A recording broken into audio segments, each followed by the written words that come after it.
आशूच है Nitin. Paper napkin है और क्या है? वो मुझे भी पता है, लेकिन ये लिपस्टिक का निशान किसका है? मुझे क्या पता। लेकिन फिर ये पेपर नैपकिन तुम्हारी जेब में कहाँ से आया? रूपा तुम खामखा में शक कर रही हो। अरे कल रेस्टोरेंट में बैठा हुआ था एक क्लाइंट के साथ, कुछ हिसाब करना था, इस पे कर लिया, फिर पॉकेट में रख लिया। अब लिपस्टिक का निशान कैसे आया, किसका है? बस रहवा दो, तुम्हारा जरूर कुछ चल रहा है। मेरा कुछ नहीं चल रहा है, तुम्हारा दिमाग चल रहा है, और वहम का कोई इलाज नहीं होता।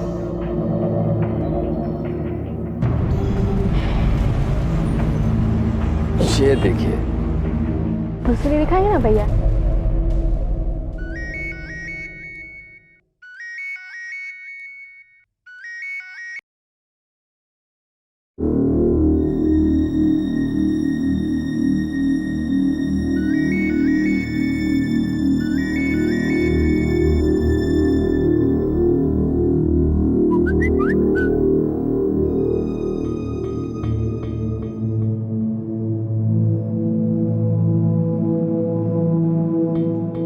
हेलो नितिन।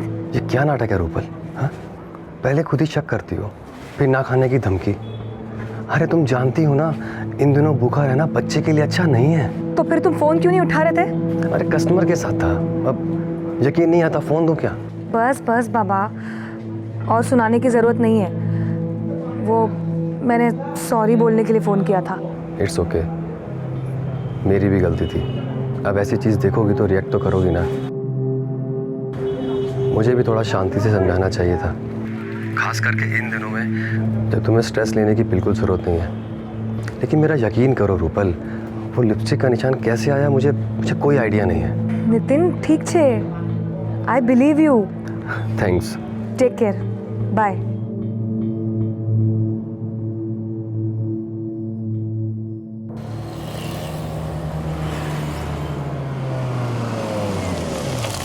रूपल तुम यहीं पर बैठो, मैं भी शांति भाई से पेमेंट लेकर आता हूँ। ठीक।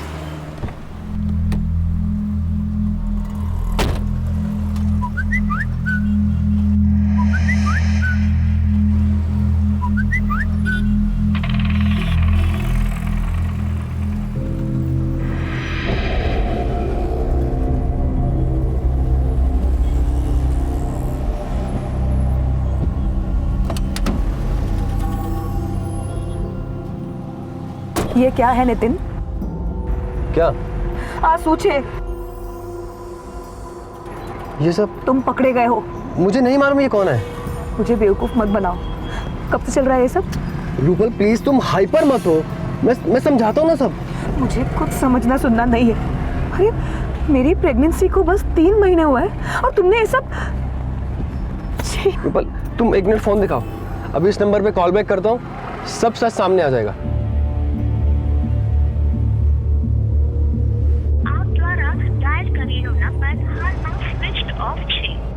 देखो रूपल। नितिन ये नाटक बंद करो, मुझे और बेवकूफ बनाना बंद करो। रूपल मैं अपने बच्चे की कसम खा के। रहवा दो नितिन, बच्चे की झूठी कसम खाने की जरूरत नहीं है। देखो रूपल तुम घर चलो। तुम खामखा में ओवररिएक्ट कर रही हो। नितिन तुम घर चलो।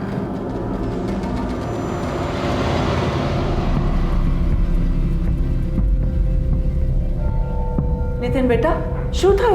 अपनी बहू से ही पूछो ना। अच्छा पाप करो आप और पूछो मुझसे। आप खुद ही बताओ ना कि आपका क्या चल रहा है। नितिन बेटा हमें बताओ। पप्पा कोई मजाक कर रहा है मेरे साथ। मजाक? ये देखिए पापा, ये मैसेजेस पढ़िए।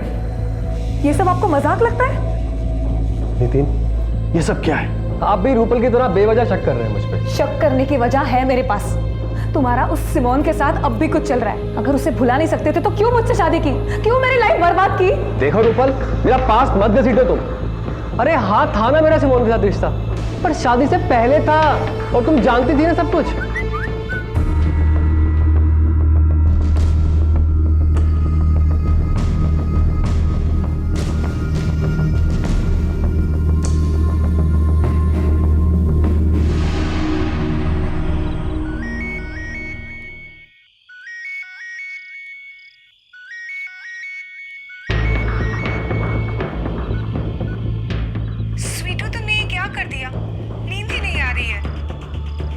नींद नहीं आ रही है तो जहर खा ले। क्यों हमारी शादीशुदा जिंदगी में जहर?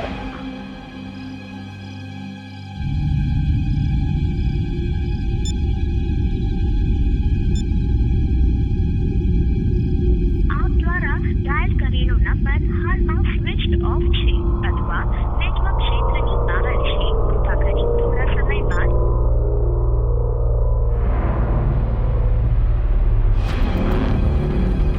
सर पिछले कुछ दिनों से बहुत परेशान हो गया हूँ. पहले 2 अलग अलग नंबर से एसएमएसेस आए, फिर कल आधी रात को तो फ़ोन भी आया सर.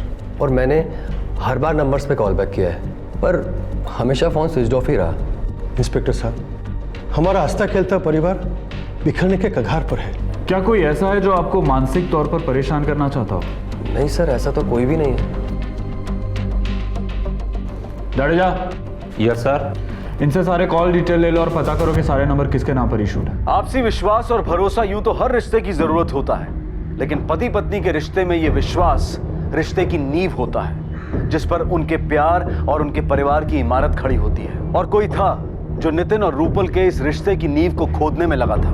सच को सामने लाने के लिए नितिन की शिकायत दर्ज करते ही पुलिस हरकत में आ गई और उन्होंने उन सभी नंबर्स को चेक किया जिनसे नितिन को मैसेजेस और कॉल्स आ रहे थे. लेकिन पुलिस की जांच से जिस शख्स का नाम सामने आने वाला था, उसे जानकर नितिन और उसके परिवार के होश उड़ जाने वाले थे.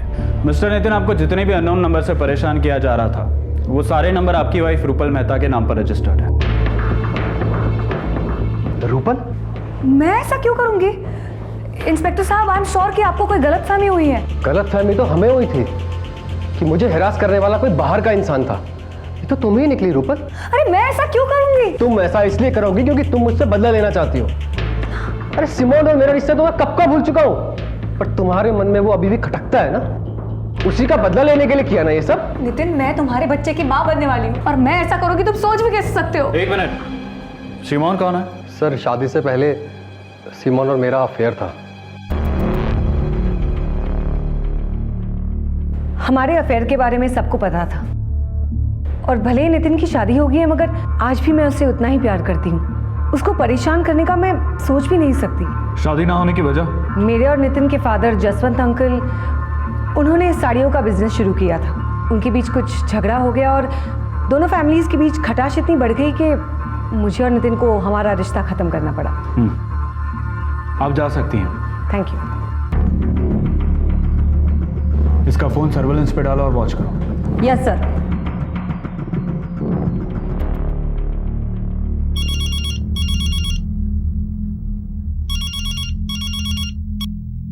हेलो.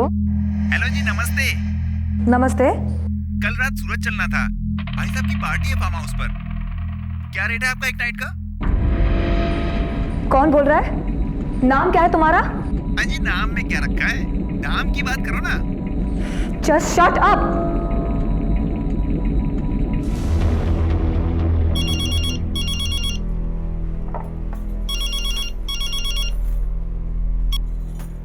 हेलो. मैडम, आप एक नाइट का कितना चार्ज करती हैं? कौन बोल रहे हो तुम? तुम्हें शर्म नहीं आती किसी को ऐसे परेशान करते हुए? दोबारा फोन मत करना, नहीं तो पुलिस को कंप्लेंट कर दूंगी. पुलिस का धमकी किसको दे रही है? वन नाइट पॉर्न साइट पर अपना नाम, नंबर और फोटोज किसने डाले हैं? भजन करने.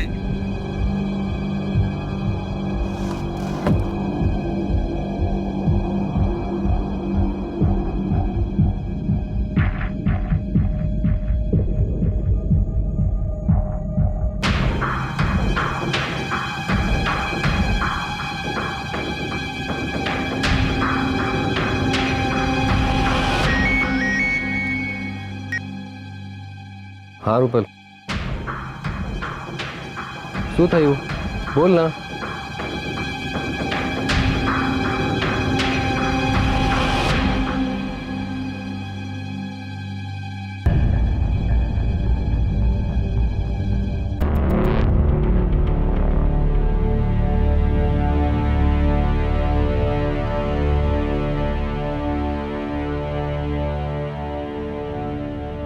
सर, अगर ये बात मेरे पति और परिवार को पता चल गई तो मैं उनको क्या जवाब दूंगी सर? देखिए, आप चिंता मत कीजिए. जब तक आप घर पहुंचेंगी ये साइट ब्लॉक हो चुकी होगी. सर, लेकिन सवाल ये है कि ये सब किया किसने? आई मीन, आपको किसी पर शक है? I really don't know sir कि इन सब के पीछे कौन है। पहले मेरे पति को मैसेजेस और कॉल्स करके कोई लड़की परेशान कर रही थी, फिर जब उनको परेशान करना बंद कर दिया तो सर मेरे साथ ये सब होने लगा। सर मुझे समझ में नहीं आ रहा है कि ये सब कौन कर रहा है और क्यों कर रहा है।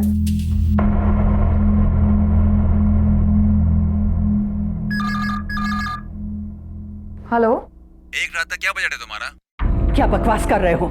फोन रखो। शू था युवा? अरे कोई बदमाश है तो गंदी गंदी बातें कर रहा था। जी मैं रूपल का ससुर बोल रहा हूँ। आप? अच्छा, तो रूपल की डील आप ही करते हो? 2 नाइट के लिए बुक करना था भाई। रेट क्या है? नालायक, शर्म नहीं आती तुम्हें ऐसी बातें करते हुए? फोन रख। अबे तो मिल एक बार, फिर बताता हूँ मैं तुझे। मेरी बीवी के बारे में उल्टा बोलता है, छोड़ूंगा नहीं तुझे मैं। पुलिस के डंडे पड़ेंगे ना, फिर मालूम चलेगा तुझे। ये रूपल ये सब पता नहीं कौन है तुम्हारे बारे में उल्टा सीधा बोले जा रहा है।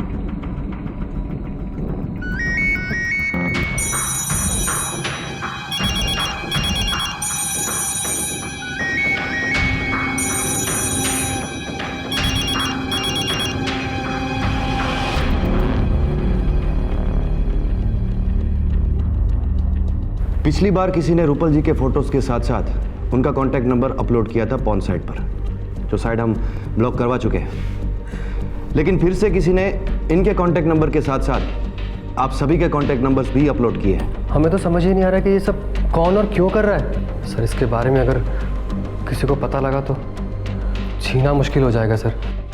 देखिए आप लोग चिंता मत कीजिए, हम ये साइट भी ब्लॉक करवा रहे हैं। फिलहाल आप लोग जाइए, हम तफ्तीश कर रहे हैं।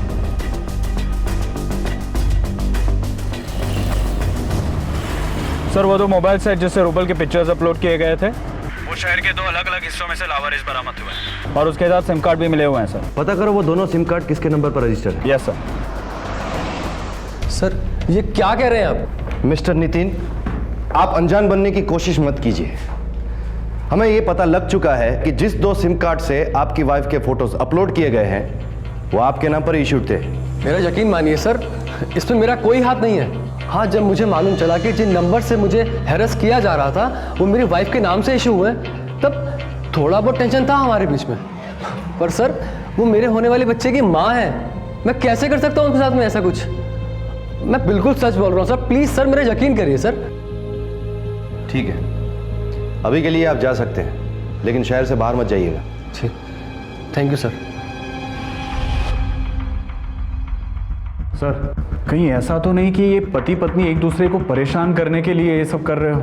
शायद रूपल को नितिन के अफेयर का पता चल गया हो और इसलिए वो उसे हैरेस कर रही हो और उसका बदला लेने के लिए नितिन उसे परेशान कर रहा हो सकता है। पता करो कि इस केस में जो भी सिम कार्ड इस्तेमाल किए गए हैं वो कहां से खरीदे गए हैं। शायद वहीं से हमें खरीदने वाले की पहचान का पता चल जाए।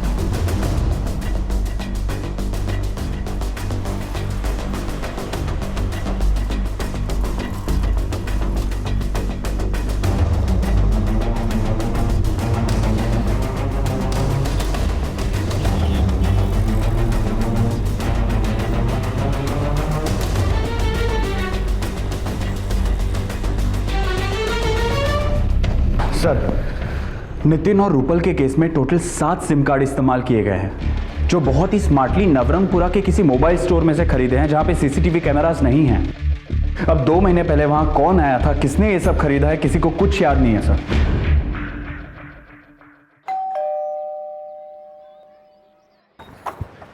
जी तमे कौन? हो वाह वाह वाह रूपल जी, आप तो फोटो से भी ज़्यादा खूबसूरत हो। वैसे मैं बंटी हूँ मैडम, मैं कब से आपका नंबर ट्राई कर रहा हूँ मगर आपका नंबर ही बंद आ रहा है। चलो कोई बात नहीं, मैंने बहुत अच्छी अच्छी पार्टियों से बात करके रखी है और आज रात का बुकिंग भी मिल रहा है। आप टेंशन मत लो, आपका कोई भी रेट हो मैं पार्टी को कैसे भी पटा लूँगा, बस मेरा 30% कमीशन रहेगा। तुम्हारी हिम्मत कैसे हुई मेरे साथ ऐसी बकवास करने की? निकल जाओ यहाँ से वरना मैं पुलिस को बुला दूंगी। क्या हुआ? क्या हुआ बहू? कौन है ये? देखिए ना पापा, खबर रहती कौन छे कब से मेरे साथ गंदी गंदी बातें कर रहा था। क्या मैं बहू से ऐसी बातें कर रहा है? पकड़ इसको। शरीफों की पोल में आके हमारी बहू बेटियों को परेशान करते हैं। पुलिस पे ही दे देते हैं। एक मिनट पुलिस को बुलाने से पहले मेरी एक बात सुन लो। मैं कहीं नहीं भागूंगा, पहले मेरी बात सुन लो। एक मिनट। हाँ, ये देखिए,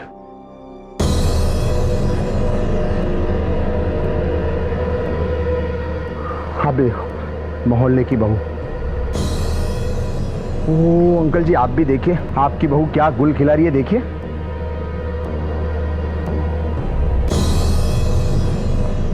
आपकी बहू क्या गोल खिला रही है, देखिए।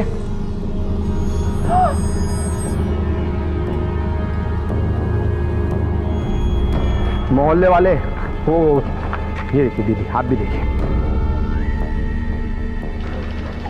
आप भी देखो। देखो भाई, देखो, सब मोहल्ले वाले देखो, आपकी बहू बेटी क्या गुल खिला रही है, देखो। बुलाओ अभी पुलिस को।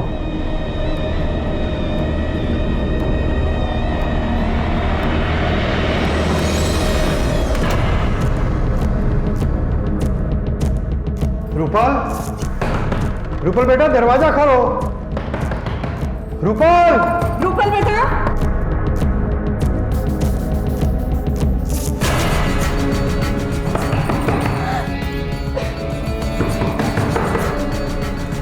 पहली नजर में खुशहाल शादीशुदा जोड़े के बीच गलतफहमी पैदा करने की किसी तीसरे की कोशिश नजर आने वाली यह हरकत अब एक संगीन जुर्म के दायरे में आ चुकी थी। पहले रूपल की तस्वीर और उसका फोन नंबर एक पॉर्न साइट पर अपलोड कर दिया गया और अब देह व्यापार से जुड़े एक दलाल के मोबाइल फोन में रूपल का अश्लील वीडियो मिला था। कौन था वो जो पहले नितिन और अब उसकी पत्नी रूपल को निशाना बना रहा था, और क्यों, किस लिए? शादी से पहले नितिन की प्रेमिका रही सिमोन ने पुलिस को खुद बताया था कि भले ही नितिन की शादी हो गई थी, लेकिन वो अब भी नितिन से प्यार करती थी।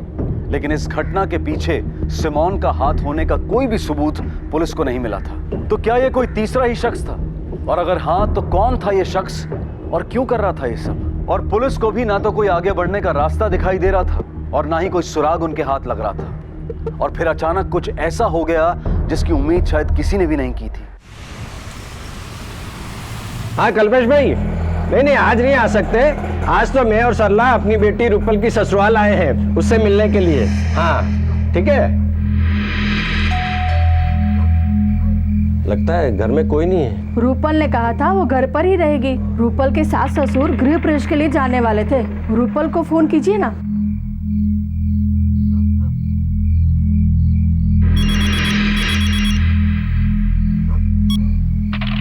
फोन नहीं उठा रही, मैं लैंडलाइन पर ट्राई करता हूँ। हाँ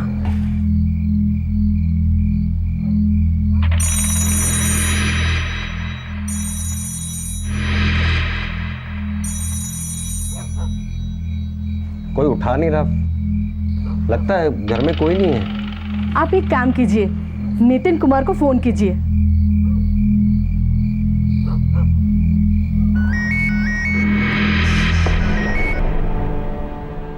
पापा, जय श्री कृष्णा। जय श्री कृष्ण नितिन कुमार, कहाँ हो आप लोग? हम लोग आपके घर के बाहर ही खड़े हैं। जी मम्मी पापा तो पड़ोस वाले घर में गृह प्रवेश के फंक्शन में गए होंगे, पर रूपल तो घर पे ही होगी ना, आप उसका फोन ट्राई कीजिए। अरे हमने रूपल के मोबाइल पर और घर के लैंडलाइन पर दोनों पे ट्राई कर चुके हैं, कोई फोन नहीं उठा रहा। हो सकता है रूपल भी समधी जी के साथ गृह प्रवेश पर गई हो। हाँ हो सकता है। वैसे पापा मैं 15 मिनट में घर पहुंच जाऊंगा, आप वहीं रुकिए ना, मैं आता हूँ अभी।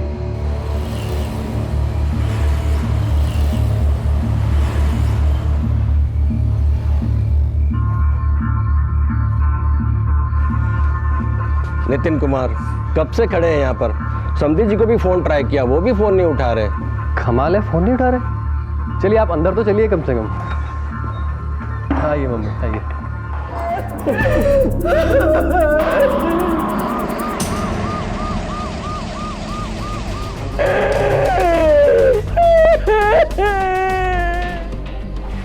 एक काम करो, यहाँ पर मौजूद हर एक चीज की फॉरेंसिक जांच करवाओ और तीनों विक्टिम्स के साथ साथ घर की लैंडलाइन की कॉल डिटेल्स निकलवाओ और पता करो जिस वक्त ये कत्ल हुए उस वक्त के करीब यहाँ पर इन लोगों को मिलने के लिए कौन कौन आया था।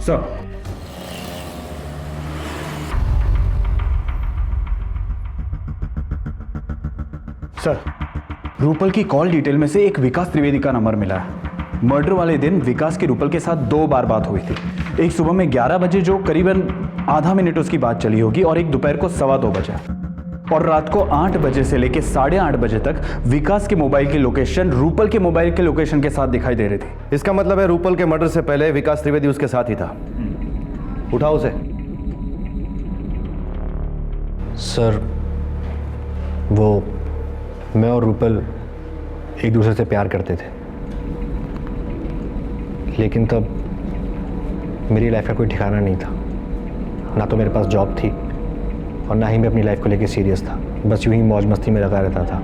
फिर एक दिन रूपल के पापा को हमारे बारे में पता चला। उन्होंने मुझे बहुत धमकाया और अपनी फैमिली के साथ आनंद से अहमदाबाद शिफ्ट हो गए। उसके बाद से मेरा और रूपल का रिश्ता ख़त्म हो गया था।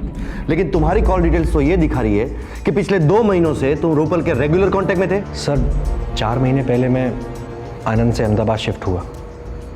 जॉब लगने के बाद मैं नवरंगपुरा में ही रह रहा हूँ। फिर एक दिन अचानक मेरी रूपल से मुलाकात हुई। हमने नंबर एक्सचेंज किए और फिर हम अक्सर फ़ोन पे बात किया करते थे। और जिस दिन रूपल का मर्डर हुआ, रात को 8 बजे से लेके 8:30 बजे तक तुम दोनों की फ़ोन लोकेशंस भी एक ही दिखा रही है। इसका मतलब तुम रूपल के साथ थे। क्यों? सर, जिस दिन रूपल का मर्डर हुआ मैंने उसे कॉल किया था। उसने ये बोल के फ़ोन काट दिया कि वो थोड़ी देर बाद मुझे कॉल करेगी। वो काफ़ी अपसेट लग रही थी सर। जब काफ़ी देर तक उसका कॉल नहीं आया तो मैंने उसे कॉल किया। रूपल, क्या हुआ? तुम ठीक तो हो ना? विकास, क्या हुआ रूपल? तुम रो क्यों रही हो? मेरे साथ क्या हो रहा है खुद समझ में नहीं आ रहा है विकास। क्या बात क्या है, मुझे बताओगी प्लीज? मैं ऐसे फ़ोन पे बात नहीं कर पाऊंगी विकास। ठीक है रूपल, एक काम करते हैं, हम मिलते हैं। बताओ कहाँ मिल सकती हो तुम आज ही मेरे घर आ जाओ, शाम को 8 बजे।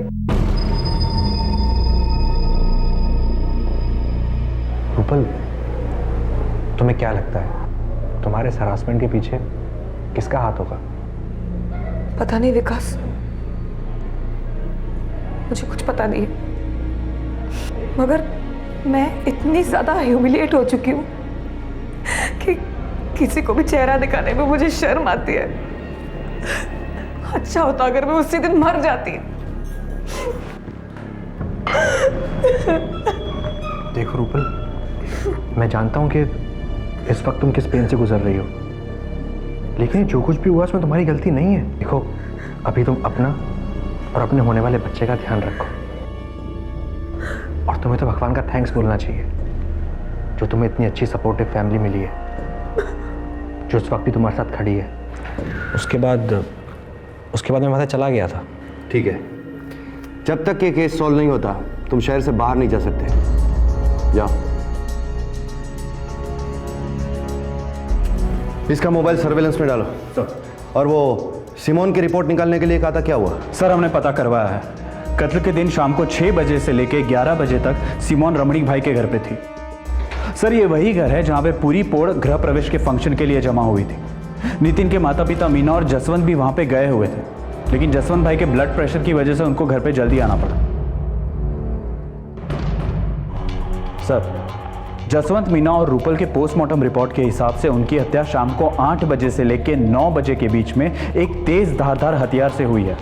सर, स्पॉट पे से हमें एक ग्लास मिला था जिस पर विकास के फिंगरप्रिंट्स के निशान है, और इसके अलावा कोई भी अननोन आदमी के फिंगरप्रिंट्स के निशान हमें वहां से नहीं मिले। परमार, इस केस में हमारे 2 बड़े सस्पेक्ट थे, विकास और सिमोन। अगर विकास ने यह कत्ल किया होता तो वो इतना तो बेवकूफ नहीं है कि अपने फिंगरप्रिंट्स और फोन की लोकेशन नितिन के घर पे छोड़ दे। अब बची कौन? सिमोन।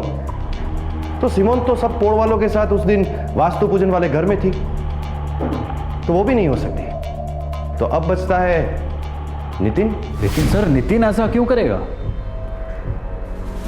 हो सकता है कि उसे विकास और रूपल के अफेयर के बारे में पता चल गया हो और जेलसी की वजह से उसने रूपल का मर्डर कर दिया। लेकिन सर, कोई भी इंसान अपने माँ बाप की हत्या क्यों करेगा? यही बात तो समझ में नहीं आ रही है परमार। मुझे नितिन की मर्डर के दिन की सारी डिटेल चाहिए। वो कहां गया था, किससे मिला था, कहां रुका, सब चाहिए मुझे।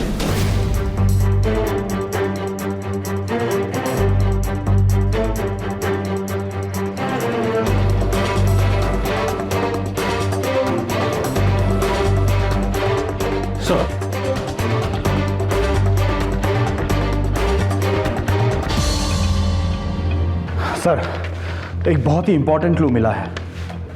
नितिन के क्रेडिट कार्ड के बिल डिटेल के हिसाब से उस रात को वो पालड़ी एरिया में शॉपिंग कर रहा था। उसने पहला बिल 7:45 को पे किया था और दूसरा बिल 10:10 को, और दोनों बिल के बीच में 2 घंटे 25 मिनट का गैप है सर। ताजुब की बात यह है सर कि उसने पहला बिल 3000 का पे किया था और जो दूसरा बिल है वो सिर्फ 102 रुपए का है, वो भी किसी मेडिकल स्टोर का। इसका मतलब उसने दूसरा बिल सिर्फ एलईडी खड़ी करने के लिए ही लिया है। हो सकता है वो पहले बिल और दूसरे बिल के बीच में घर गया, उसने खून किया और वापस आ गया। हाँ बोल। व्हाट?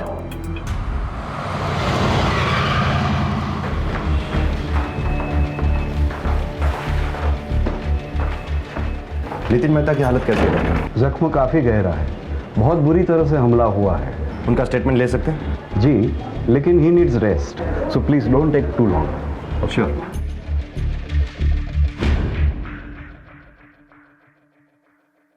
नितिन, तुम पर हमला किसने किया? विकास ने। उसने मुझे फ़ोन किया था और कहा कि वो मुझसे अकेले में मिलना चाहता है। मेरा स्टाफ 9:30 बजे के बाद आता है, इसलिए मैंने उसे शॉप पर 9 बजे बुलाया। बोलो क्या बात करनी थी तुम्हें? यही कि तेरी बेवकूफ़ी की वजह से ये सब कुछ हुआ है। पहले मैंने तुझे परेशान किया, फिर रूपल को बदनाम किया, ये सोच के कि तू उसे डिवोर्स दे देगा, लेकिन नहीं, तूने मेरे सारे किए कराए पे पानी फेर दिया। रूपल को सब कुछ पता चल गया, इसलिए अपने हाथों से मुझे उसे मारना पड़ा। और बीच में आ गए तेरे मम्मी और पापा, उनको भी मार दिया मैंने। और अब विकास तू भी नहीं बचेगा। विकास मेरी बात सुनो। विकास तुम होश में नहीं हो? विकास मैं पूरे होश में हूं। विकास तुम क्या कर रहे हो? विकास मुझे मारकर तुम्हें क्या मिलेगा? विकास बदला, क्योंकि तेरी वजह से रूपल मेरी नहीं हो पाई।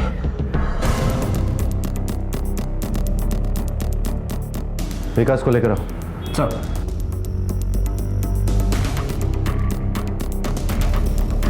सर नितिन झूठ बोल रहा है, मैंने उसे मारने की कोशिश नहीं की थी।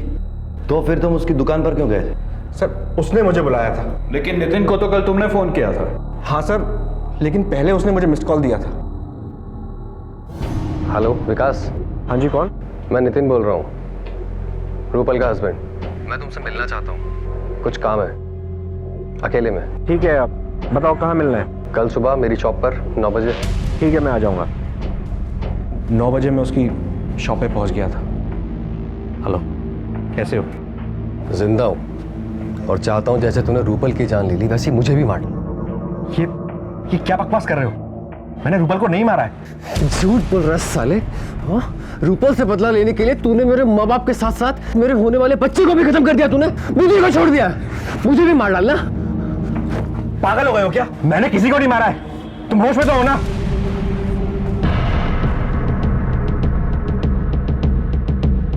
देखो नितिन, मेरी बात सुनो, तुम्हें कोई गलतफहमी हुई है, मैंने किसी को नहीं मारा है। तू मेरी सबकी जान लिया ना, मुझे भी मार दे। मार मुझे भी। नहीं, पागल हो गए हो क्या? मुझे डाल, मुझे मार। नहीं, अगर यही बात थी तो तुम वहां से भागे क्यों?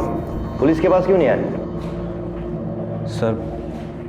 सर मैं बहुत घबरा गया था, क्योंकि नितिन और उसकी फैमिली की मर्डर का शक आप लोग ऑलरेडी मुझ पे कर रहे थे, इसलिए मैं घबरा गया और वहां से भाग गया सर। अब पुलिस की शक की सुई सिर्फ 2 नामों पर आकर अटक गई थी, नितिन और विकास। इस जुर्म को करने की वजह दोनों के पास मौजूद थी, लेकिन उस हमले की कहानी जो विकास ने पुलिस को सुनाई थी, उसने ये साबित कर दिया कि ये केस खुद पुलिस की सोच से भी कहीं ज्यादा उलझा हुआ था। नितिन या विकास में से कोई एक झूठ बोल रहा था और मुजरिम भी इन दोनों में से ही कोई एक था, लेकिन सबूत और सुरागों की गैर मौजूदगी ने पुलिस के लिए इस केस को पेचीदा बना दिया था। यह कहानी शुरू होती है लगभग 2 महीने पहले, जब नवरंगपुरा के एक एरिया से 7 सिम कार्ड एक साथ खरीदे जाते हैं, जिनसे सबसे पहले नितिन को हैरेस किया जाता है और उसके बाद उसकी पत्नी को बदनाम करके हैरेस किया जाता है। इसमें एक लड़की भी शामिल है जो ये फोन कॉल्स करती थी, लेकिन वो आज तक सामने ही नहीं आई। अगर ये लड़की सिमोन नहीं थी तो कौन थी? क्योंकि रूपल तो अब मर चुकी है। तो अब बचे वो 4 लोग, जिसमें सबसे पहला रूपल का पति नितिन, दूसरा रूपल का प्रेमी विकास, तीसरी सिमोन और चौथी वो अननोन लड़की अगर वो इस प्लानिंग में शामिल है तो। अब हमें यह पता करना है परमार कि इन चारों की जिंदगी में ये 2 महीने पहले जब प्लानिंग हुआ तब क्या चल रहा था। सबकी पर्सनल डिटेल निकालो, पता करो कि ये लोग कहां जाते थे, किन से मिलते थे, इनका कनेक्शन किन किन लोगों के साथ था। मुझे सब डिटेल चाहिए। Right sir.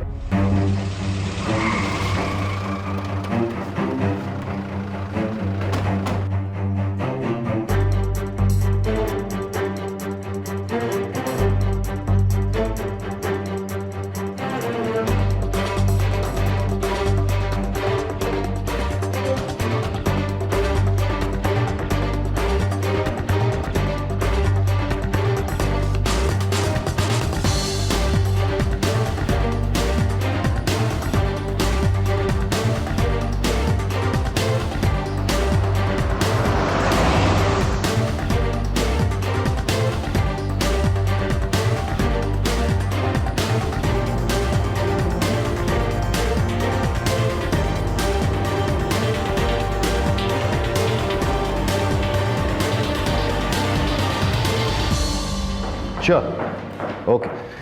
सर, नितिन के क्रेडिट कार्ड बिल डिटेल में से एक बात सामने आई है।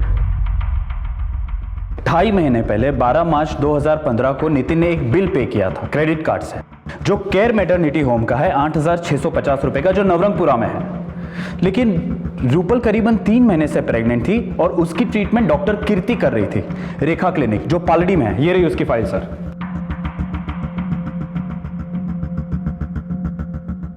चलो।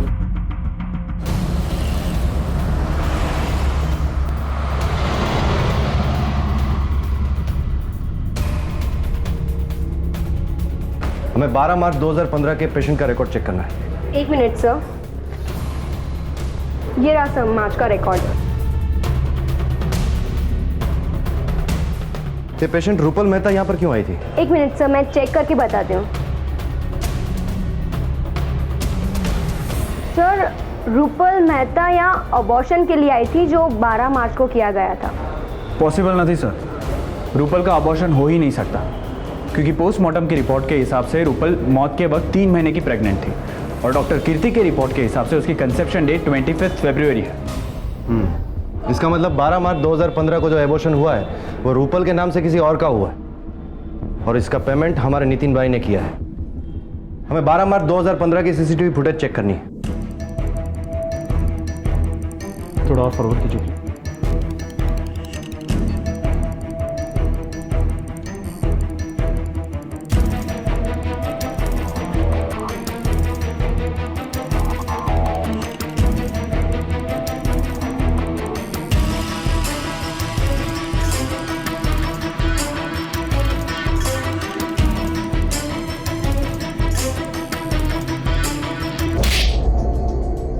देख, तेरी मासूका सिमोन सब बयान कर चुकी है। जो भी है सच सच बता, क्यों तुमने अपने परिवार को इतनी बेदर्दी से मौत के घाट उतार दिया?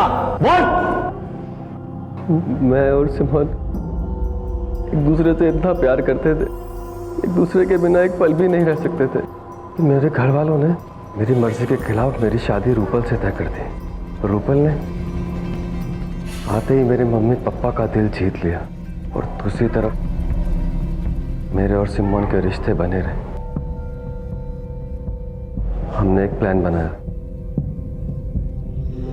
कि हम रूपल को इतना परेशान कर देंगे जो बदनामी से तंग आकर खुद ही सुसाइड कर ले, जिसके लिए हमने नवरंगपुरा से मेरे और रूपल के आईडी से नई सिम खरीदे।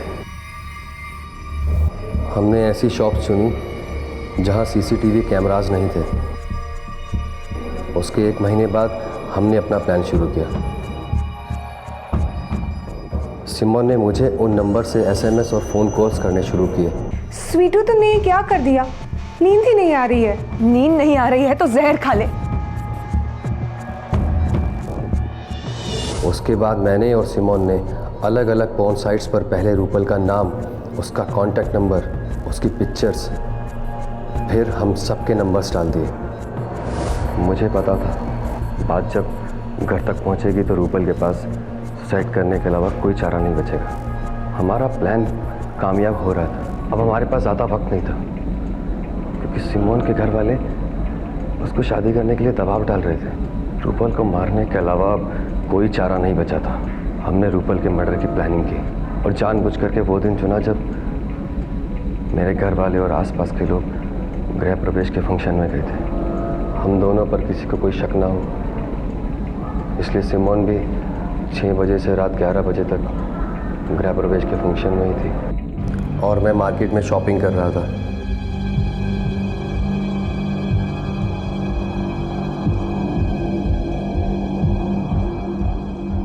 फिर मैंने अपना सामान और मोबाइल वहीं अपनी गाड़ी में छोड़ दिया ताकि मेरी लोकेशन मार्केट की ही दिखे। उसके बाद मैंने एक ऑटो लिया और घर पहुंचा। घर की चाबियां मेरे पास भी रहती थी, उनसे मैं घर में घुसा।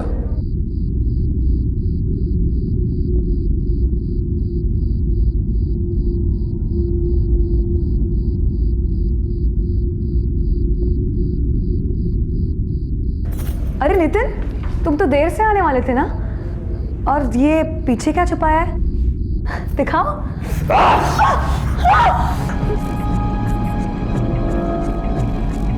और इसके बाद जब तुम्हें विकास और रूपल के अफेयर के बारे में पता चला तो तुमने सारे मर्डर्स विकास के ऊपर डालने चाहे ताकि वो जेल चला जाए और ये केस बंद हो जाए। हाँ, इसलिए मैंने विकास को मिस कॉल दी। मैंने पहले से ही कैंची ऐसी जगह रखी थी कि विकास उसे आसानी से उठा सके, और वही हुआ। मैं जैसे ही कैंची उठाने के लिए आगे बढ़ा, विकास ने कैंची को पहले से ही उठा लिया। मैंने उसके हाथों से खुद को घायल किया ताकि ये साबित हो जाए सबके मर्डर्स उसी ने किए हैं और अब वो मुझे भी मारना चाहता है। पर अफसोस ये हो न सका। लेके जाओ इसे।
बहुत अंधेरा है ना अंदर, पर तू चिंता मत कर, मैं हूँ थारे साथ। बाहर की जिंदगी थारा इंतजार कर रही है। बाहर बहुत उजाला ही उजाला है। सच्ची?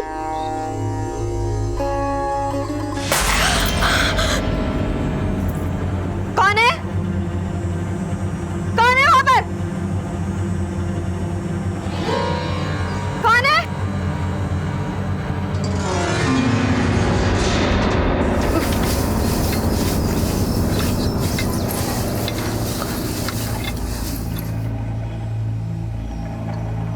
वाह रे वाह, फूटा दर्पण में मारी कहीं फूटो नसीब देख रही गई, काम काज को नहीं करनी हो गई। आज सूरज देवता सर पे चढ़े हुए हैं और थारे घर वाले की भूख भी कलेजे मारे चढ़ रही होगी जब इन्हें खाना दे रहा। और जन्मे की ममता में जीते जागतों को फर्ज मत भूल। गृहस्थी की बेड़ियों में पांव चतक कितरो भी भारी हो, चलनो पड़े है वो। पर ना, इन्हें तो उड़ान भरनी है, वंश परंपरा तो जाए भाड़ में।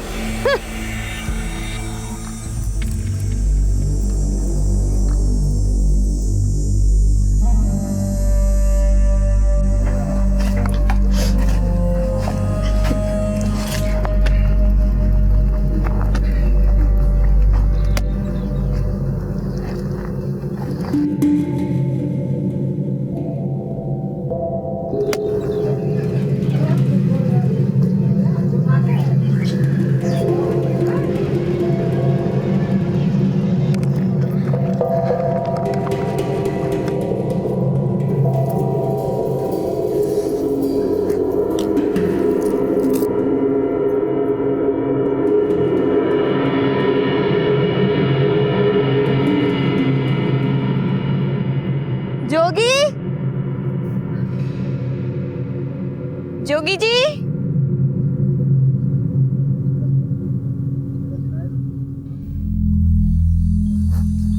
जोगी,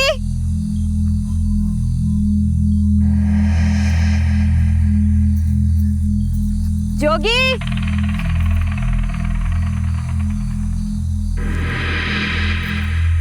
जोगी,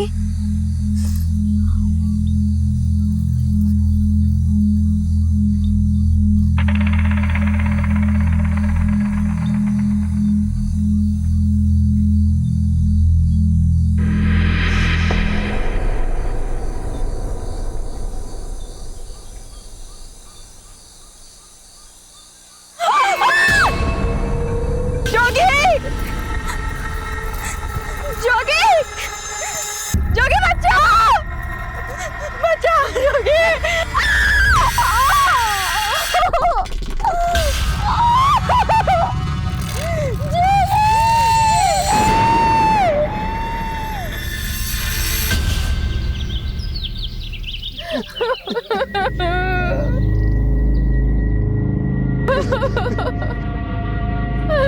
मैंने पते का मुंह दिखाना भी नसीब कौन करा रे।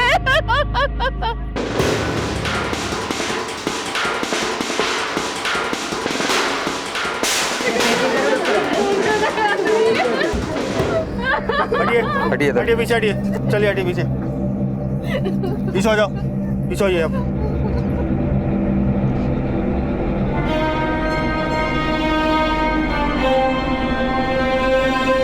अरे ये सब उस रुक्मणी डायन का किया धरा है साहब, और डायन मारे मारे इसने कहा कि साहब लाश को पोस्टमार्टम के लिए भेजो। Okay sir.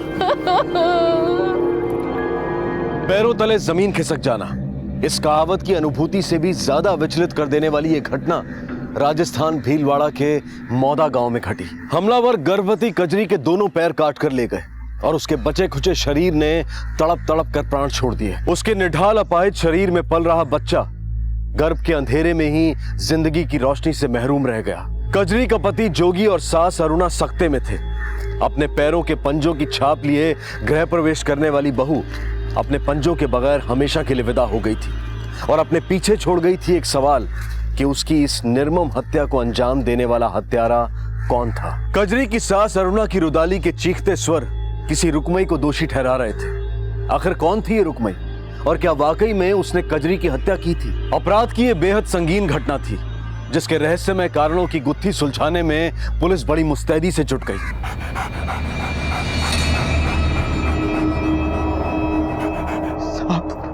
साहब जब मैं कजरी ने ढूंढते यहाँ आयो साहब, तुम्हारी कजरी यहाँ तड़प रही थी साहब। ढूंढते आयो मतलब? वो तो खाना देने आई थी ना तुझे? नहीं साहब, मैं तो यहाँ था ही नहीं, मैं तो पास वाले गांव में खाद लेने गया था साहब। हमने सोचा साहब अब ऐसी हालत में उसका यहाँ आना ठीक नहीं है, तो वापसी में मैं खुद ही खाना खा के आ जाऊँ। लेकिन जब मैं घर पहुंचा साहब,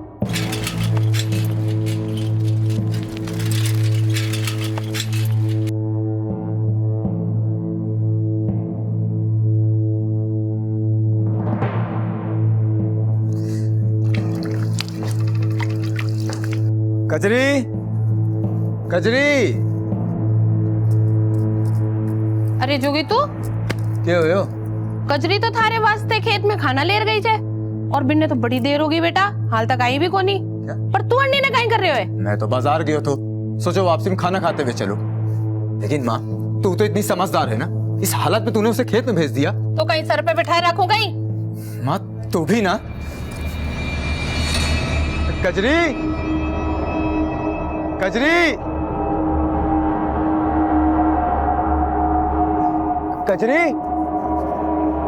कजरी, कजरी, जोगी, कजरी, हमारी घरवाली ने साहब यहाँ तड़प तड़प के दम तोड़ दिया साहब। मेरा परिवार, मेरा बच्चा सब खत्म हो गया साहब, सब खत्म हो गया।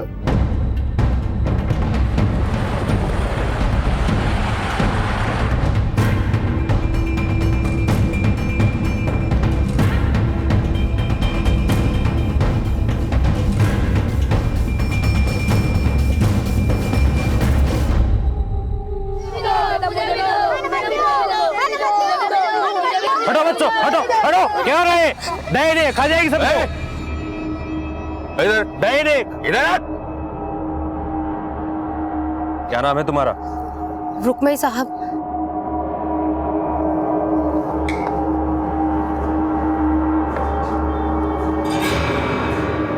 P low.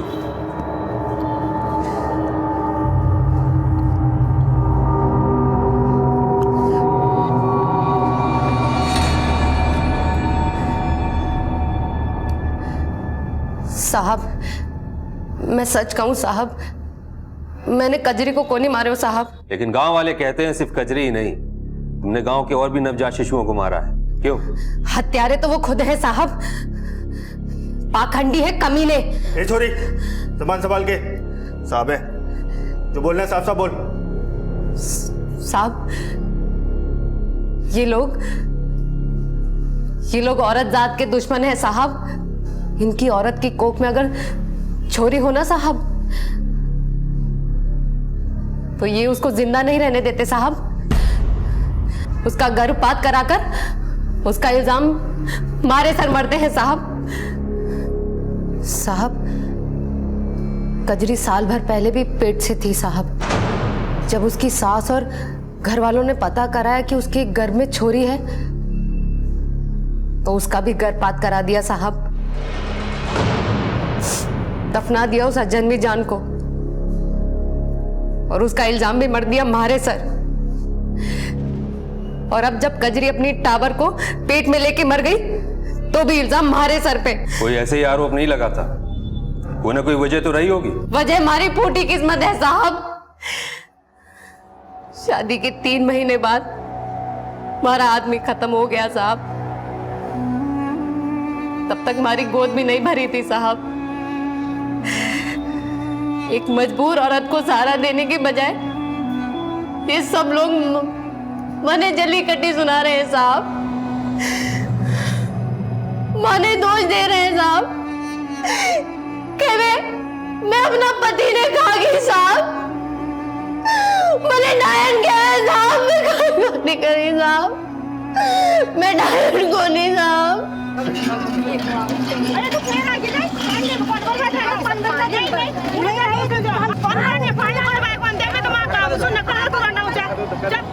पहले ये लोग मुझे अभागन बोलते, मेरे साय से भी दूर भागते, जैसे मैं कोई छुआछूत की मरीज हूँ।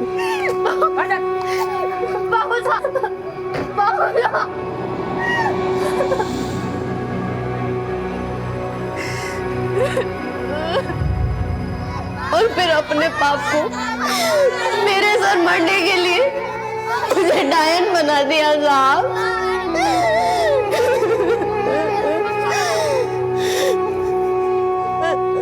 जिस औरत की गोद सूनी रह गई हो साहब, वो तो बच्चों से प्यार करेगी ना साहब। ये लोग अपने बच्चों को मेरे पास नहीं आने देते साहब। कहते मैं डायन हूँ, मैं हत्यारन हूँ, लेकिन धरती माता की सौगंध साहब, मैंने किसी को नहीं मारा साहब। कजरी को मैंने नहीं मारा, मैं नहीं हूँ डायन साहब, मैंने किसी के बच्चे को नहीं मारा साहब। रोइए नहीं, अब आप जा सकती हैं।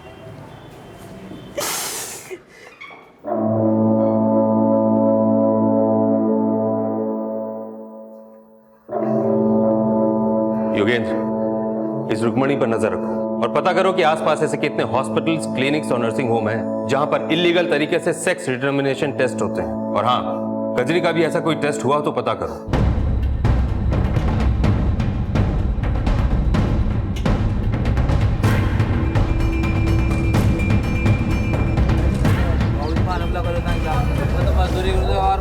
अच्छा, राम राम भाया। राम राम सर। राम राम। और कैसे हो? बस ठीक है सर।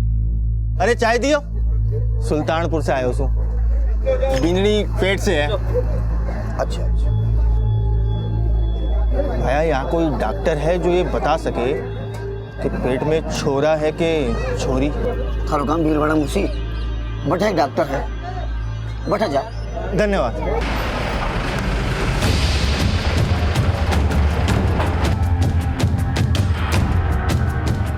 डॉक्टर, ओ भाई चलो, हमें आपकी क्लिनिक की तलाशी लेनी है। लेकिन क्यों? सर्च वारंट है हमारे पास। लेकिन सर आप मुझे बताएंगे सर हुआ क्या है? अभी सब पता चल जाएगा। सर आपको कोई गलतफहमी हुई होगी। सर उसमें पेशेंट्स की फाइल्स है।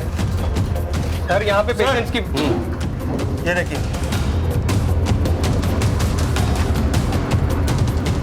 ले चलो इन्हें साथ में। चलिए डॉक्टर साहब। लेकिन हुआ क्या है? अभी सब पता चलेगा, आइए साथ। अरे आप बताएंगे नहीं क्या?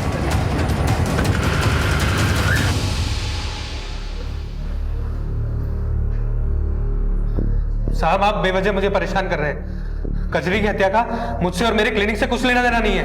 देख, ज्यादा होशियार मत बन। जितना पूछा है साहब ने उतना जवाब दे। इसके खिलाफ चार्जशीट तैयार करो।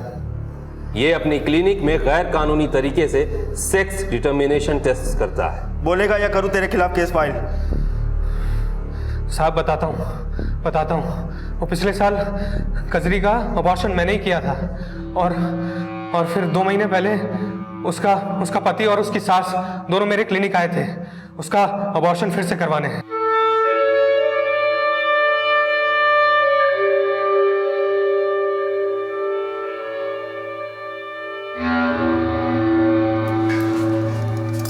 क्या हुआ डॉक्टर साहब? उसके गर्भ में छोरी है। छोरी? डॉक्टर साहब मैंने ये छोरी नहीं चाहिए, आप बच्चा गिरा दो। नहीं, पिछली बार भी मैं आप लोगों को ये बात करने से रोक नहीं पाई थी, अरे इस बार नहीं। क्या बोल रही है तू? बोल क्या रही है? तू माँ की बात काटेगी? डॉक्टर साहब मुझे ये बच्चा नहीं चाहिए। मैं अपनी बेटी को जन्म जरूर दूंगी, नहीं करवाना मुझे गर्भपात। ए कजरी मेरी बात सुन। कजरी? मेरी बात सुन। अच्छा किया तुमने जो सच बता दिया, लेकिन जो क्राइम तुमने किया है उसकी सजा तुम्हें जरूर मिलेगी। सर गाँव वालों से पूछताछ में एक बात सामने आई है कि कजरी की हत्या से पहले उसका पति अक्सर उसे पीटा करता था और उसकी सास भी उसे पसंद नहीं करती थी।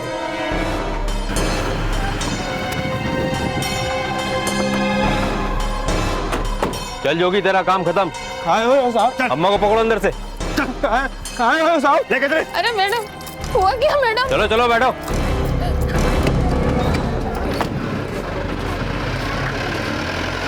खुद एक औरत होके तो अपनी जात की दुश्मन बन गई, शर्म कौन नहीं आई तुझे? साहब वंश छोरियों से को नहीं, छोरों से आगे बढ़े हैं साहब। मैं सब माने हो साहब, लेकिन वो ना तो हमारी कोई बात सुनती थी ना समझती थी साहब। बस इसी बात से गुस्सा था, लेकिन उसे मारा नहीं साहब हम लोगों ने। जो एक अजन्मी छोरी को मार सकते हैं वो एक बेसहारा गर्भवती को तो मार ही सकते हैं। ऐसे ही अपनी घरवाली को पीटा था ना जबकि वो गर्भवती थी? नहीं साहब, नहीं साहब। जब तक ये अपने गुनाह कबूल नहीं कर लेते इन्हें यही पड़ा रहने दो।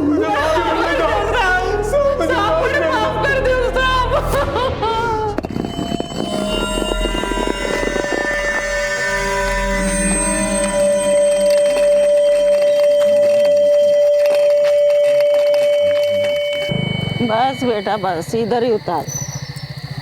तू जार बलि का जानवर ले रहा, बलि का जानवर बिना संकल्प पूरा को नहीं हो। ठीक है माँ, जा बैठे पूजा कर। मैं जानवर लेके आ रहे हूँ। हाँ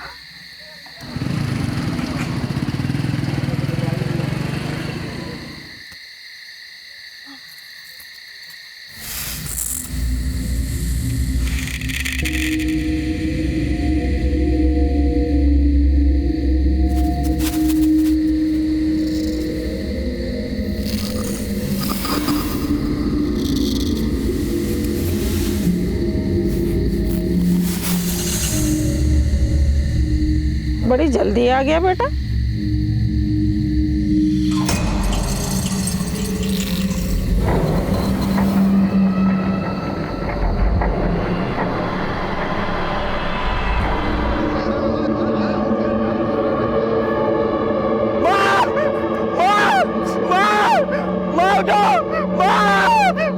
क्या हो गया?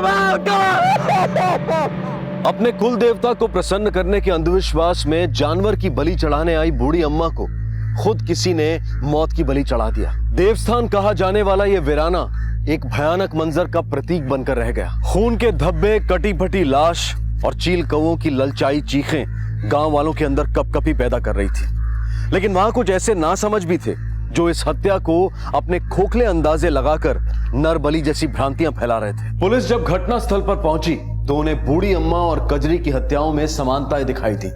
हत्यारे दोनों ही पीड़ितों की टांगे काट कर ले गए थे। क्या पुलिस को यहां कोई ऐसा सुराग मिलेगा जो उन्हें अपराधियों तक ले जाए? लाश को पोस्टमार्टम के लिए भेजो।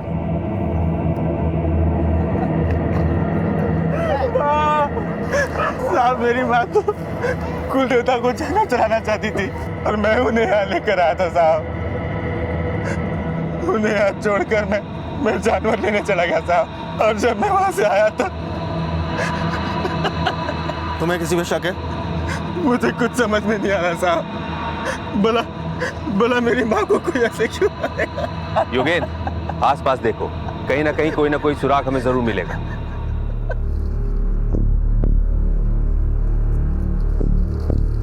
योगेंद्र, ये टायर के निशान देख रहे हो? हाँ सर। लगता है हमलावर जंगल के रास्ते से आए थे। ये बाइक की टायर का निशान तुम्हारा है? नहीं साहब, मैं तो कच्चे रास्ते से आया था। इसकी फोटो खींचो। सर बुढ़िया माँ की पोस्टमार्टम रिपोर्ट आ गई है। सर, मौत का कारण है एक्सेसिव ब्लीडिंग, ज्यादा खून बहने की वजह से मौत। कजरी की मौत भी इसी वजह से हुई थी और दोनों ही विक्टिम्स के पांव काटे गए थे। सर, आपका मतलब है दोनों का हत्यारा एक ही है? शायद। लेकिन सर, हत्यारे को औरतों के पांव काट के मिलेगा क्या? यही तो पता लगाना है कि उंगली मार डाकू के बाद ऐसा कौन सा आदमखोर पैदा हो गया है जिसे औरतों की उंगलियों में नहीं बल्कि पंजों में दिलचस्पी है। सर, गिरना गांव में औरतों के पंजे काटने वाली एक रिपोर्ट सामने आई है। सर, मुझे लगता है ये कोई बहुत बड़ा गिरोह है और अगर ये जल्दी नहीं पकड़ा गया तो काफी लोग इसका शिकार बन सकते हैं। ठीक है, चलो गिरना गांव चलते। योगेंद्र, फिलहाल इन्हें छोड़ दो। इनसे कहना ये गांव से बाहर नहीं जाए और डेली थाने में आके हाजिरी लगा दे। साहब, काले कोई बाहर से पत्थर फेंकियो। कौन है? कौन है? कौन था वो? मालूम को नहीं साहब, हमारी घरवाली बोली कोई दिखाई को नहीं दियो। जब तुम्हारी घरवाली के साथ ये हादसा हुआ तो उसके साथ कोई था? मर बेटो साहब। बेटा, क्या तुम हमें बता सकते हो ये सब तुम्हारी माँ के साथ कैसे हुआ?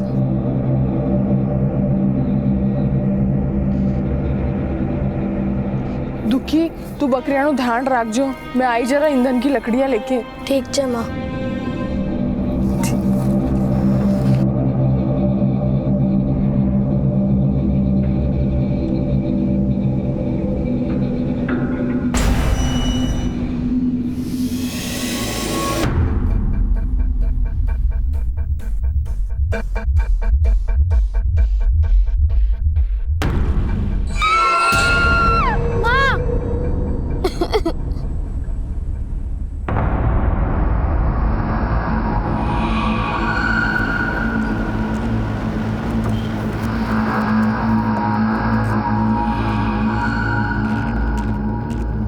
किधर है बेटा? सर, वो रही जगह।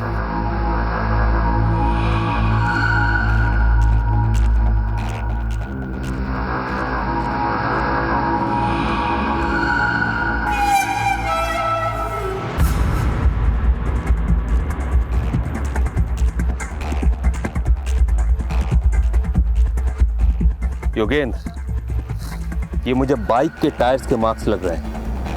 इनके फोटोग्राफ्स करो। मौदा गांव की बूढ़ी अम्मा के मर्डर स्पॉट्स के जो टायर के निशान मिले हैं वो गिरना गांव की धनिया के मर्डर स्पॉट से बिल्कुल अलग है। सर, मौदा गांव के टायर के निशान पुराने जबकि गिरना गांव के टायर के निशान नए। इसका मतलब ये हुआ कि मर्डरर्स ने अम्मा की हत्या करने के बाद अपने बाइक के टायर्स चेंज करवाए और फिर उसके बाद धनिया के मर्डर को अंजाम दिया।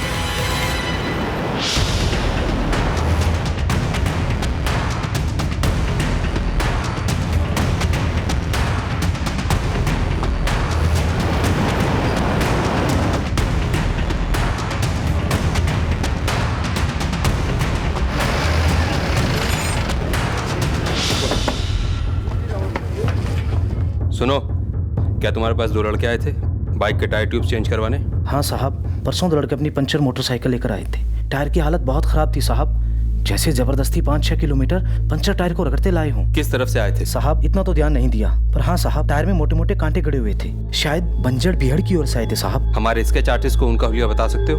हाँ साहब, उनका चेहरा तो मुझे अच्छे से याद है।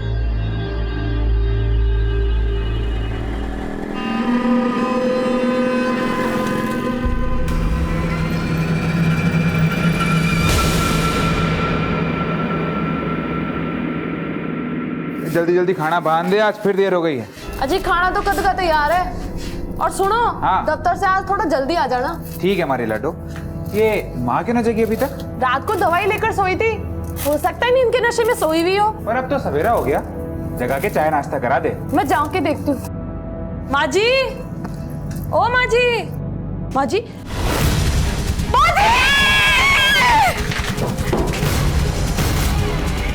हाँ?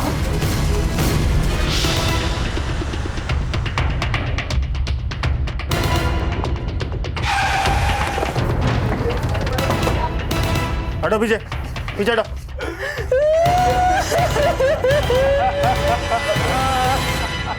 ये सब कैसे हुआ? मेरी माँ को कमरा खोलकर सोने की आदत थी। बंद कमरे में दम घुटता था उनका, हमें क्या पता था। लाश को पोस्टमार्टम के लिए भेजो। चलो बाहर चलो। चलो चलिए चलिए बाहर चलिए। ये बहुत ही खूंखार अपराधी है। देखो, इसको तुमने पहले कहीं देखा हो तो बताओ। तुमने इस आदमी को कहीं देखा है? इन लड़कों ने कई औरतों के कत्ल किए हैं। ध्यान से देखो। देखो बेटा, तुमने कहीं देखा? नहीं। इधर आओ, आपने इसको देखा है? हाँ साहब, इनके पास एक मोटरसाइकिल थी साहब। मैं पक्के रास्ते से गांव की तरफ आ रहा था, तो दोनों बड़ी तेजी से मोटरसाइकिल पर बैठे और सुल्तानपुर की तरफ निकल गए। सुल्तानपुर? योगेंद्र, सुल्तानपुर जाने वाली सारी गाड़ियों की चेकिंग होनी चाहिए। हर तरफ नाकाबंदी कर दो, ये दोनों बच के जाने नहीं चाहिए। चलो। अरे बहुत दिनों से बोल रही थी ना कि दाल बाटी नहीं खिलाते, आज तुम्हें दाल बाटी खिलाता हूँ। बैठ। छोटो, अरे ऑर्डर ले जाओ। सुनिए जी। हाँ बोल। जी वो जरा जाना है। वाह, क्या? जी वहाँ। और नहीं तो कहाँ?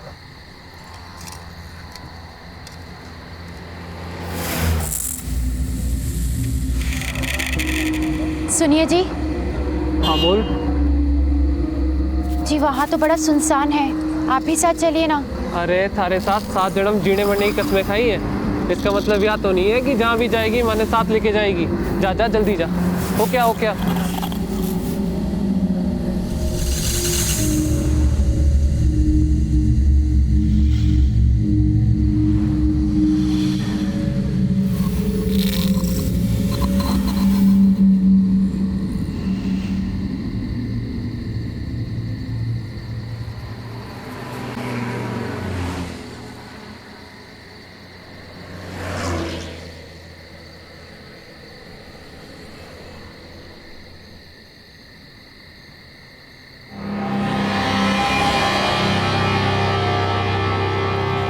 अरे छोटो, अरे कहाँ मर गया हो? जल्दी आ।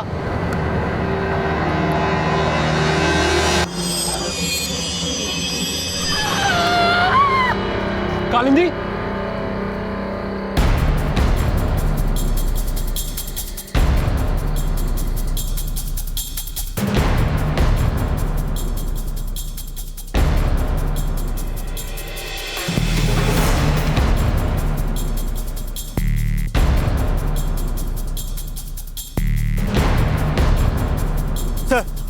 कोई खबर?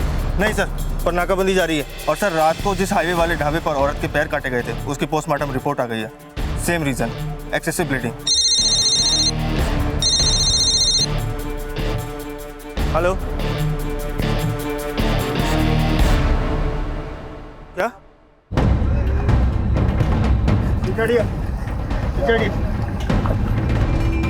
साहब, मैंने फोन किया था आपको। जिसने भी ये किया है इंसान नहीं हैवान है, कमीन के बीच। योगेंद्र सर, सारे पैर को लैब टेस्ट के लिए भिजवाओ। सर, कटे पैरों का डीएनए टेस्ट हो गया है। कजरी, धनिया, बुढ़िया मुया समेत जितने भी विक्टिम्स थे सभी के डीएनए टेस्ट मैच हो गए और वो कटे पैरों के हिस्से उन्हीं के थे सर। Any other information? एक बात और सामने आई है, जितने भी विक्टिम्स के पैर कटे थे उनके पैरों में चांदी के कड़े थे और बुढ़ी अम्मा के पैरों में तो आधा आधा किलो के कड़े थे सर। इसका मतलब ये हुआ कि उन हमलावरों ने उन औरतों के पांव को सिर्फ इसलिए काटा क्योंकि उन्होंने उसमें चांदी के कड़े पहने हुए थे। Again come with me. ये रहा भिलवाड़ा, राइट? मौदा, बर्दी, गिरना, जसदा और सुल्तानपुर, इन्हीं इलाकों के बीच में सारी वारदात हो रही है, isn't it? हमने यहां हर जगह नाकाबंदी कर रखी है, लेकिन फिर भी वो हमलावर हमारी गिरफ्त में नहीं आ पाए हैं। ये यहीं रह के ऑपरेट कर रहे हैं। योगेंद्र, वो चांदी बेचते हैं। समझ गया सर। इन इलाकों में जितनी भी गहनों की दुकानें हैं सब जगह तहकीकात करते हैं। औरतों के पैर काटकर उन्हें जान से मार देने की एक के बाद एक घटती वारदातों ने पुलिस की जांच के सारे समीकरण बदल दिए। कजरी की हत्या के बाद गैर कानूनी लिंग परीक्षण और भ्रूण हत्या से जुड़े संगीन आपराधिक मामले सामने तो आए, लेकिन इन सभी हत्याओं का जो असली कारण सामने आया उसने सबके रोंगटे खड़े कर दिए। औरतों के पैरों के चांदी के कड़े चुराने के लिए यह गिरोह औरतों के पैर काट कर ले जाता था। औरतों के पैरों में चांदी के कड़े, राजस्थान का यह परंपरागत श्रृंगार का सामान इंसानी हाड़ मांस से ज्यादा कीमती हो गया। कजरी, बूढ़ी अम्मा और धनिया समेत न जाने कितनी मासूम औरतें चांदी पहनने की कीमत अपनी जान देकर चुका गई। इन निर्मम हत्याओं के सिलसिले को रोक पाना पुलिस के बस के बाहर होता जा रहा था, लेकिन फिर भी उन्होंने इस गिरोह तक पहुंचने में कोई कमी नहीं छोड़ी। पर क्या उनकी ये कोशिशें इस गिरोह का पर्दाफाश कर पाएंगी?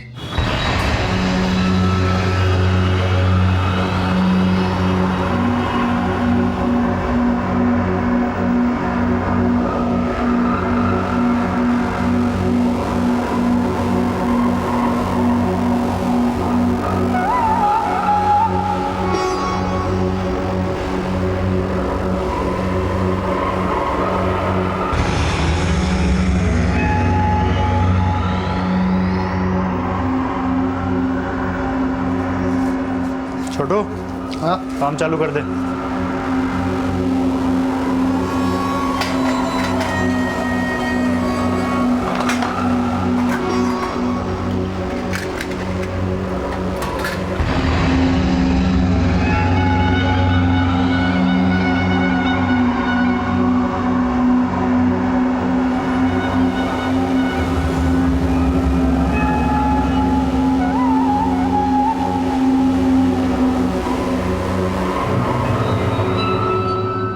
वो पूरा इलाका छान मारो। समझ में आया तुम्हें?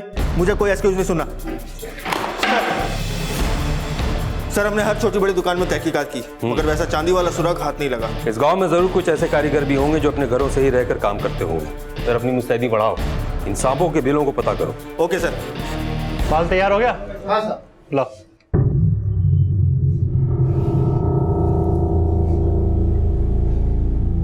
हींग लागे ना फिटकरी और रंग भी आवे चोखा।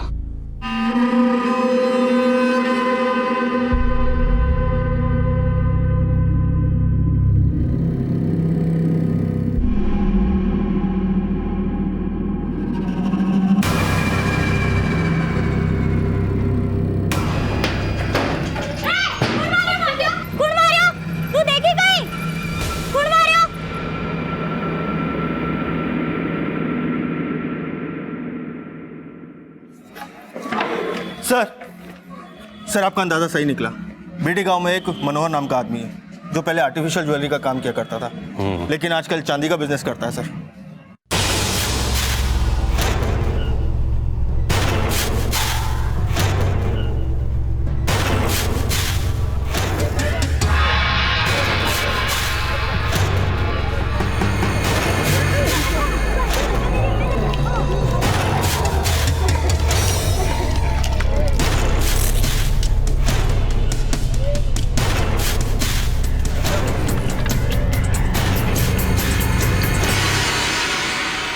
रोटी पानी बनाती रहोगी कि खाने को भी दोगी? अरे थारे वास्ते ही रोटी बना रही हूँ, आजा बैठ जा। ए कोयले खान की हीरा, अरे कट्ठे चांदी करा रही से आज। रजदी गांव के घर में निशान बना के आई हूँ, जाके लूट आई है चांदी। घर पूरा वीरान है और दिन में घर की औरत कुआं पर पानी भरने जाती है। भाया अब थे इतनी चांदी ले रहा हो तो मैं अपने बनावट के पैसे छोड़ देता हूँ। बोलो अब तो खुश। अब जो चांदी का भाव है तोल के उतने पैसे दे देना। भाया मन में विश्वास ना होवे, चांदी तो काली पड़ जाती है, ये तो चमक रही है। तू आदमी भोला है पर मैं बेईमान कौन? तेरे को तसल्ली करनी है तो चल अंदर। आओ भाया, चांदी बस चांदी होती है, नई पुरानी ना होती। अरे काली पड़ी चांदी को भी पिघला के नई बना देते हैं।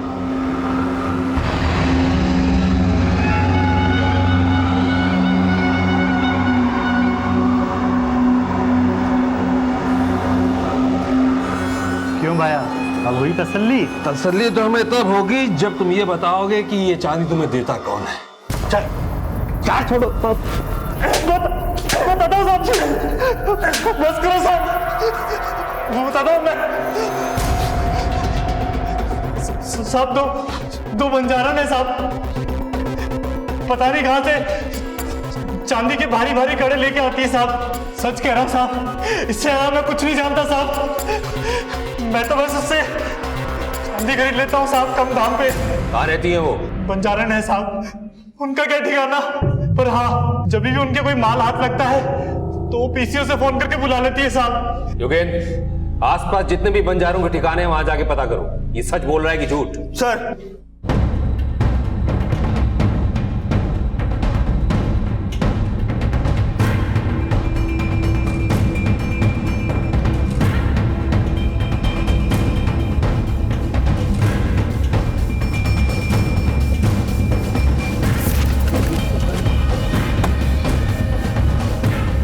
अंदर जाके चेक करो, जाओ तुम ही जाओ।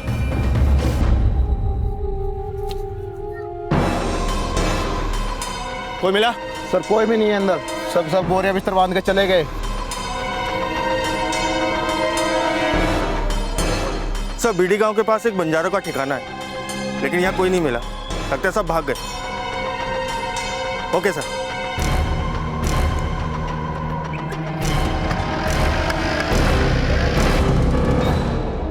योगेंद्र सर, इधर आओ, ये देख रहे हो रेड मार्क्स? हाँ सर, लेकिन आप कहना क्या चाहते हैं सर? वो मनोहर जिन बंजारों की बात कर रहा था, उनके हुलिया के स्केच बन गए? हाँ सर, मैं लेके आता हूँ। जल्दी करो।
उतारो सालों नीचे, उतरो। कर दो साहब, माफ कर दो साहब, मैं भागे मार के जीने वाला लोग है साहब। गरीबी ने हमारी बुद्धि फेर दी साहब। कितनों को मारा है? कितनों को मारा कि कितने भी भूल गए? नहीं साहब, मैं लोग खाली चांदी कड़ा के लिए ये सब लोग कर रहा साहब। चांदी के लिए लोगों की जानें ले ली? चंडोलो, किसको बेचते हो ये चांदी? हम तो हमारी कबीले की औरतों को चांदी दे देते थे साहब, माफ कर दो साहब। क्या नाम? हीरा साहब और मिश्री साहब।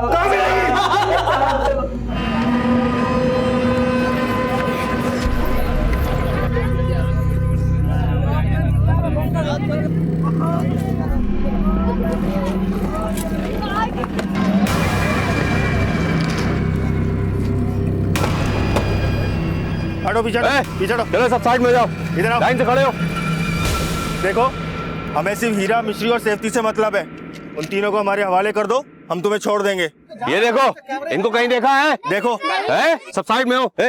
ये लोग मुंह क्यों ढके? हटा सबका। ओह, तो तू है? मैंने हाथ ना लगाया। हाँ पहना सबको हथकड़ी, ले चलो। अरे हट चलो। देख रही है, जैसे उनकी पिटाई हो रही है वैसे तेरी भी चमड़ी उधेड़ दी जाएगी। सच सच बोल, बोल। साहब बताते हैं साहब, हमने कुछ नहीं किया साहब। हम तो लोहा लंगर बीन कर बर्तन बनाते हैं साहब, पर अब हमारे बर्तन कौन खरीदता है? पहले की बात और थी साहब, पर अब हम बंजारों को कौन पूछता है साहब, इसलिए ना पेट भरने के लिए चांदी लूट कर बेचना शुरू कर दिया और उन मासूम औरतों की जानें ले ली। नहीं नहीं साहब, हमने किसी को नहीं मारा साहब, हमने किसी को नहीं मारा। मैं तो गांव-गांव जाकर ऐसे घर तलाशती थी जहां पर आदमी कम और औरतें अकेली रहती हों, और उस घर के बाहर लाल रंग का निशान बना देते थे।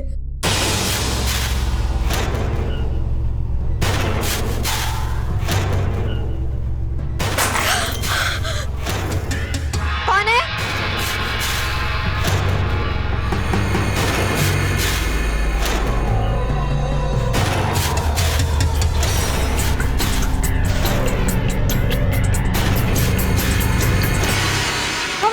जाकर चांदी लूट कर लाते थे साहब, हमने कुछ नहीं किया साहब। तुम्हारे उन्हीं निशानों के बदौलत तुम हमारे निशाने तक पहुंच गए।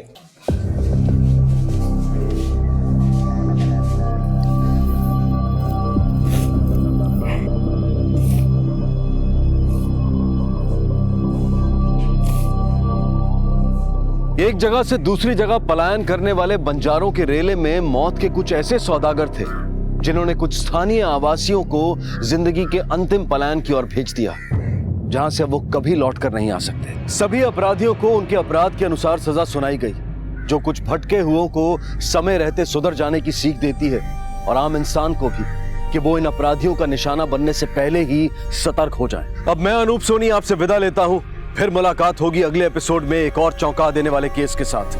तब तक अपना और अपने परिवार का ख्याल रखें और देखते रहें क्राइम पेट्रोल डायल 100। सबक एक को, सीख हम सबको। जय हिंद। क्राइम पेट्रोल के और भी दिलचस्प कहानी देखने के लिए हमारे चैनल को सब्सक्राइब करें और बेल आइकॉन दबाना न भूलें।